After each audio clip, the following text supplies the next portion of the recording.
যদি বলেন না রাজনীতি করেন, জনগণ যদি আমার রাজনৈতিক বক্তৃতা নিতে চায় তো তোমার কি?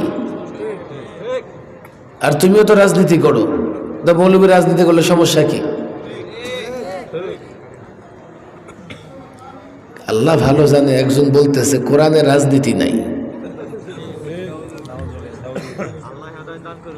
আমারে বলেন যদি কোরআনে রাজনীতি না থাকে তো তুমি মুসলমান রাজনীতি কেমনে করো? মুসলমান তো কোরআনের বাইরে কাজ করতে পারে না। যেই জিনিসের অনুমোদন কোরআন দেয় না সেই কাজ তো মুসলমান করতে পারে না। বলবে কি হুজুর আমি নোংরা রাজনীতির কথা বলতেছি, নোংরা রাজনীতি কোরআনে নাই। আচ্ছা, তো এটা তো আরো বড় অপরাধ তোমার, তুমি নোংরা রাজনীতি কেন করো? নোংরাটা তো করাই যাবে না। আমি ইদানিং দেখেন এই জন্য মাহফিলে যখন যাই, মাহফিলের লোকদের বলি যে আপনারা রাজনীতি করেন,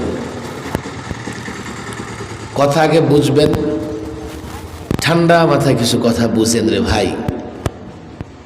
কেন এই ভদ্র যুবকেরা, হেলফুল ফুজুল যুব সংঘের যুবকেরা কেন রাজনীতি করবে? রাজনীতি তো নোংরা জিনিস, এই জন্যই রাজনীতি করবে। যদি এই ভদ্র যুবকেরা রাজনীতি না করে, নোংরা যুবকেরা নোংরা রাজনীতি করে চেয়ারে বসে যাবে, তো চারিত্রিক সার্টিফিকেট আনতে যাবেন এমন ব্যক্তির কাছে যার নিজেরই চরিত্রের বালাই নাই। জন্ম সনদ আনতে যাবেন এমন ব্যক্তির কাছে যার নিজেরই জন্মের ঠিক ঠিকানা নাই। বিপদে পড়বেন তো গাঞ্জাখোরে গিয়ে ধরবেন, ইয়াবাখোরে ধরবেন, কথা ঠিক না বেঠিক?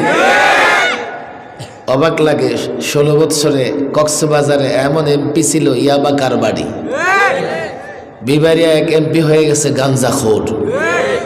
আর ইয়াবাখোর ফেন্সিডিল খোর চেয়ারম্যান মেম্বারের তো অভাব নাই। আর আমাদের ভদ্র যুবকরা আমরা রাজনীতি করি না। তুমি রাজনীতি করো আর না করো, রাজনীতি তোমাকে ছাড়বে না। রাজনীতিবিদরা যখন রাষ্ট্র চালায় তো যত ধরনের আইন কানুন করে, আমি রাজনীতি করি আর না করি আমাকে কিন্তু মানতে হয়। রাস্তা ট্রাফিক রোল থেকে নিয়ে শুরু করে, ট্রাফিক রোল থেকে নিয়ে শুরু করে জায়গা জমি ক্রয় বিক্রি, তেলের দাম বৃদ্ধি, গ্যাসের দাম বৃদ্ধি, দ্রব্য মূল্য বৃদ্ধি, সর্বত্র বিবাহ শাদীর আইন, যত আইন করবে না কেন আপনি কিন্তু কোনো আইন অমান্য করতে